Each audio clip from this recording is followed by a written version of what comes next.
Hello friends, स्वागत है आप सभी का जीके स्टडी में। दोस्तों, आज हम लोग बिहार एग्जाम के लिए स्पेशल बायोलॉजी का प्रश्न देखेंगे जो आने वाले एग्जाम के लिए अति महत्वपूर्ण है। तो चलिए हम लोग बिना देरी के में स्टार्ट करते हैं। पहला प्रश्न है, निम्नलिखित में से कौन सी मीन वर्ग से संबंधित है? तो मीन वर्ग से संबंधित है ऑप्शन नंबर सी, सार्क। कौन संबंधित है? Option number C, SAARC.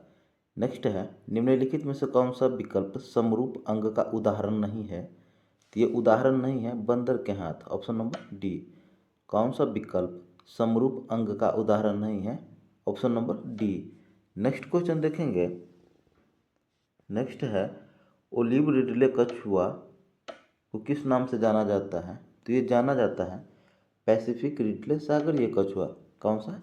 Pacific Ridley सागरीय कछुआ का नाम से जाना जाता है। नेक्स्ट क्वेश्चन देखेंगे। नेक्स्ट है, कीटभक्षी पादप का उदाहरण है। ये उदाहरण है नेप्थनीज, ऑप्शन नंबर बी, नेप्थनीज है। नेक्स्ट देखेंगे, किस जीव में कसाभ पाया जाता है? तो ये पाया जाता है युगलीना में, ऑप्शन नंबर बी। किस जीव में कसाभ पाया जाता है? युगलीना में पाया जाता है। नेक्स्ट क्वेश्चन देखेंगे, निम्नलिखित में से कौन सा संयोजी उत्तक नहीं है? तो संयोजी उत्तक नहीं है हार्मोन। निम्नलिखित में से कौन सा संयोजी उत्तक नहीं है? हार्मोन संयोजी उत्तक नहीं है। निम्नलिखित में से लैंगरहैंस द्वीप किस अंग का भाग है? तो ये है अग्नाशय का, ऑप्शन नंबर सी। किसका भाग है? अग्नाशय का। निम्नलिखित में से लैंगरहैंस द्वीप किस अंग का भाग है? अग्नाशय का भाग है। नेक्स्ट है, कोशिका द्रव्य क्लोरोप्लास्ट एवं माइटोकॉन्ड्रिया के राइबोसोम क्रमशः है। तो ये है 80S, 70S एवं 70S। कोशिका द्रव्य क्लोरोप्लास्ट एवं माइटोकॉन्ड्रिया के राइबोसोम क्रमशः कौन कौन सा है? 80S है, 70S एवं 70S है। कवक की कोशिका भित्ति का मुख्य अवयव है। ये मुख्य अवयव है काइटिन, ऑप्शन नंबर ए। कौन सा है? काइटिन है। कवक की कोशिका भित्ति का मुख्य अवयव कौन सा है? काइटिन है। नेक्स्ट क्वेश्चन देखेंगे, कोशिका का शक्ति स्रोत होता है। तो कोशिका का शक्ति स्रोत होता है कोशिका भित्ति, ऑप्शन नंबर ए। कोशिका का शक्ति स्रोत क्या होता है? कोशिका भित्ति होता है। नेक्स्ट देखेंगे, जीवित कोशिकाओं की प्रतिक्रिया का नियंत्रित करती है। तो ये नियंत्रित करती है न्यूक्लियस। कौन सा? न्यूक्लियस। जीवित कोशिकाओं की प्रतिक्रिया का नियंत्रित करता है, तो ये करता है न्यूक्लियस। नेक्स्ट क्वेश्चन देखेंगे, प्राणी कोशिका में कौन सी नहीं पाया जाता है? तो प्राणी कोशिका में नहीं पाया जाता है कोशिका भित्ति, ऑप्शन नंबर सी। प्राणी कोशिका में कौन सी नहीं पाई जाती है? तो ये नहीं पाई जाती है कोशिका भित्ति। नेक्स्ट क्वेश्चन देखेंगे, मानव के कायिक कोशिका में कितने गुणसूत्र पाए जाते हैं? तो ये पाए जाते हैं 46, ऑप्शन नंबर सी। मानव के कायिक कोशिका में कितने गुणसूत्र होते हैं? 46 गुणसूत्र होते हैं।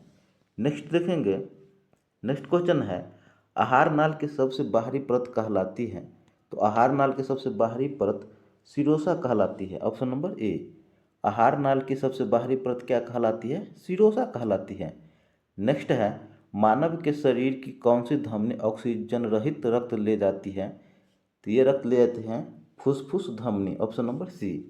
मानव के शरीर की कौन सी धमनी ऑक्सीजन रहित रक्त ले जाती है? फुसफुस धमनी है। नेक्स्ट क्वेश्चन देखेंगे, मनुष्य के शरीर के किस अंग या ग्रंथि से वृद्धि हार्मोन स्रावित होता है? तो ये वृद्धि हार्मोन स्रावित होता है पीयूष ग्रंथि से, ऑप्शन नंबर ए। मनुष्य के शरीर के किस अंग या ग्रंथि से वृद्धि हार्मोन स्रावित होता है? पीयूष ग्रंथि से। नेक्स्ट है, मानव शरीर में गुब्बारे नुमा संरचनाएं जिन्हें कहा जाता है श्वसन के दौरान गैसीय आदान प्रदान के लिए सतह प्रदान करती है। तो ये है एल्वियोली, ऑप्शन नंबर सी। कौन सा है? एल्वियोली है। नेक्स्ट क्वेश्चन देखेंगे, कार्बन मोनोऑक्साइड विषाक्त निम्नलिखित में से किस मुख्यतः प्रभावित करती है? तो ये प्रभावित करती है रक्त की ऑक्सीजन का वहन करने की क्षमता को। कार्बन मोनोऑक्साइड विषाक्त निम्नलिखित में से किसक मुख्यतः प्रभावित करती है? तो ये प्रभावित करती है रक्त की ऑक्सीजन का वहन करने की क्षमता को। नेक्स्ट है, शरीर का तापमान नियंत्रित करता है। तो ये नियंत्रित करता है हाइपोथैलेमस। शरीर का तापमान नियंत्रित करता है? हाइपोथैलेमस नियंत्रित करता है। नेक्स्ट देखेंगे मानव शरीर में होता है, तो मानव शरीर में होता है लगभग 70% पानी। मानव शरीर में पानी कितने परसेंट होता है? लगभग 70%। पाचन तंत्र में HCl का स्राव किसके द्वारा होता है? तो ये अमाशय के द्वारा होता है। पाचन तंत्र में HCl का स्राव किसके द्वारा होता है? अमाशय के द्वारा होता है। नेक्स्ट क्वेश्चन देखेंगे फेफड़े में सफ़ेद कैंसर किसके कारण होता है? तो सफ़ेद कैंसर किसके कारण होता है? तो ये होता है एस्बेस्टोसिस के कारण। फेफड़े में सफ़ेद कैंसर किसके कारण होता है? एस्बेस्टोसिस के कारण होता है। नेक्स्ट है मानव शरीर में पेशियों का हड्डी से जुड़ने वाली संरचना क्या कहा जाता है? तो ये कहा जाता है टेंडन या कंडरा। मानव शरीर में पेशियों को हड्डी से जोड़ने वाली संरचना को क्या कहा जाता है? टेंडन कहा जाता है। नेक्स्ट क्वेश्चन देखेंगे। नेक्स्ट है रक्त का कौन सा अवयव शरीर की मांसपेशी में ऑक्सीजन एकत्रित करता है? ऑक्सीजन एकत्रित करता है हीमोग्लोबिन। रक्त का कौन सा अवयव शरीर में मांसपेशियों में ऑक्सीजन एकत्रित करता है? हीमोग्लोबिन करता है। बेरी बेरी खुराक में किसकी कमी की वजह से होता है? तो ये होता है विटामिन बी। बेरी बेरी खुराक में किसकी कमी की वजह से होता है? विटामिन बी की कमी से। नेक्स्ट है पेसमेकर किससे संबंधित है? तो ये संबंधित है हृदय से। पेसमेकर किससे संबंधित है? तो हृदय से संबंधित है। रक्त का कौन सा घटक शरीर के अंग ऑक्सीजन पहुंचाता है? तो ये पहुंचाता है आरबीसी। रक्त का कौन सा घटक शरीर के अंग में ऑक्सीजन पहुंचाता है? तो ये आरबीसी पहुंचाता है। नेक्स्ट क्वेश्चन है एफ्लाविस उत्पादन होता है, तो एफ्लाविस उत्पादन होता है कवक के द्वारा। Option number D. एफ्लाविस उत्पादन होता है कवक के द्वारा। एड्स निम्न कारण में से किसके द्वारा होता है? तो ये होता है विषाणु के द्वारा। एड्स निम्न कारण में से किसके द्वारा होता है? विषाणु के द्वारा होता है। नेक्स्ट क्वेश्चन देखेंगे टाइफाइड किससे फैलता है? तो टाइफाइड फैलता है पानी और खाद्य पदार्थ से। टाइफाइड किससे फैलता है? पानी और खाद्य पदार्थ से। आयोडीन की कमी से निम्नलिखित में से कौन सा रोग हो सकता है? तो ये हो सकता है पेंचा या ग्वाइटर। आयोडीन की कमी से पेंचा या ग्वाइटर रोग हो सकता है। नेक्स्ट क्वेश्चन देखेंगे एक स्वस्थ मनुष्य का रक्तचाप होता है, इसका रक्तचाप होता है 120/80 mmHg। एक स्वस्थ मनुष्य का रक्तचाप कितना होता है? 120/80 होता है। मिनी माता रोग निम्नलिखित में से किसके सेवन से होता है? तो ये होता है मरकरी या पारा की कमी से। मिनी माता रोग निम्नलिखित में से किसी के सेवन से होता है? मरकरी या पारा के सेवन से होता है। नेक्स्ट क्वेश्चन देखेंगे निम्नलिखित में से किस विटामिन की कमी से रिकेट्स नामक रोग होता है? तो ये होता है विटामिन डी की कमी से।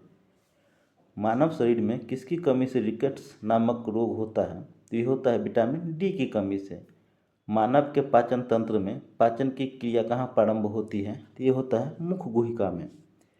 मानव के पाचन तंत्र में पाचन की प्रक्रिया कहाँ प्रारंभ होती है? मुख गुहिका में प्रारंभ होती है।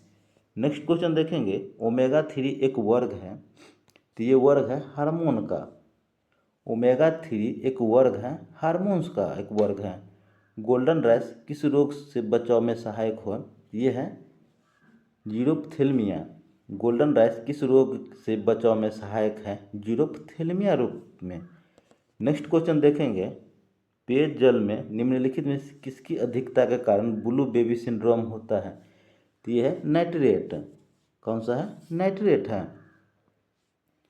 पेयजल में निम्न से किसकी अधिकता के कारण ब्लू बेबी सिंड्रोम होता है? नाइट्रेट के। बेरी बेरी खान पान में किसकी कमी की वजह से होता है? ये होता है विटामिन बी की कमी से। बेरी बेरी खान पान में किसकी कमी की वजह से होता है? विटामिन बी की कमी से। नेक्स्ट क्वेश्चन है दांत के निर्माण में किस तत्व की सर्वाधिक भूमिका है? तो ये सर्वाधिक भूमिका है कैल्शियम का। दांत के निर्माण में किस तत्व की सर्वाधिक भूमिका है? कैल्शियम का। प्याज अपने भोजन का संग्रहित करता है, तो ये संग्रहित करता है पत्तियों में। प्याज अपने भोजन का संग्रहण कहाँ करता है? पत्तियों में करता है। नेक्स्ट क्वेश्चन देखेंगे निम्नलिखित में से कौन सा फूल का प्रजनन अंग नहीं है? तो ये प्रजनन अंग नहीं है बाह्य दल, ऑप्शन नंबर डी। निम्नलिखित में से कौन सा फूल का प्रजनन अंग नहीं है? बाह्य दल। नेक्स्ट है, किसके सदस्य का सामान्यतः हरी शैवाल कहते हैं? तो हरी शैवाल कहते हैं क्लोरोफाइसी। किसके सदस्य का सामान्यतः हरी शैवाल कहते हैं? क्लोरोफाइसी को। नेक्स्ट क्वेश्चन देखेंगे, ब्रेड मोल्ड या राइजोपस के जनन होता है? तो ये होता है किसके द्वारा? जीवाणु गठन के द्वारा, option number C. Bread mould या राइजोपस में जनन होता है किसके द्वारा होता है? बीजाणु गठन के द्वारा। नेक्स्ट क्वेश्चन देखेंगे, इंटेंसिफाइड या तीव्र मिशन इंद्रधनुष का संबंध निम्नलिखित में से किस क्षेत्र से है? तो ये है टीकाकरण से, ऑप्शन नंबर डी। इंद्रधनुष मिशन का संबंध किससे है? टीकाकरण से है। नेक्स्ट क्वेश्चन देखेंगे, निम्नलिखित में कौन सा हार्मोन वृद्धि अवरोधक हार्मोन है? तो वृद्धि अवरोधक हार्मोन है एब्सिसिक अम्ल, ऑप्शन नंबर डी। निम्न में से कौन सा हार्मोन वृद्धि अवरोधक हार्मोन है? एब्सिसिक अम्ल है। किस रंग द्रव्य की उपस्थिति के कारण पौधे का रंग हरा होता है? तो ये हरा होता है क्लोरोफिल के कारण, ऑप्शन नंबर सी। किस रंग द्रव्य की उपस्थिति के कारण पौधे का रंग हरा होता है? क्लोरोफिल के कारण। नेक्स्ट क्वेश्चन है, निम्नलिखित में से कौन सा एक कूट फल है? तो ये कूट फल कौन सा है? पोम है। निम्नलिखित में से कौन सा एक कूट फल है? पोम है। नेक्स्ट है, हवा में परागकण क्या कहते हैं? हवा में परागकण को क्या कहते हैं? वायु परागकण कहते हैं, ऑप्शन नंबर सी।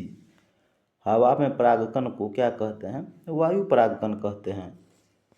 नेक्स्ट क्वेश्चन देखेंगे, मूल द्वारा वनस्पतिक प्रवर्धन किसमें होता है? तो ये होता है स्वीट पोटैटो में। किसमें होता है? स्वीट पोटैटो में होता है। मूल द्वारा वनस्पतिक प्रवर्धन किसमें होता है? स्वीट पोटैटो में होता है। तो दोस्तों हम लोग बायो के टॉप 50 क्वेश्चन देखे हैं जो आने वाले एग्जाम में अति महत्वपूर्ण होगा। तो चलिए हम लोग ये सेशन यहीं कंप्लीट करते हैं। नेक्स्ट सेशन नेक्स्ट क्लास में देखेंगे। जय हिंद, जय भारत।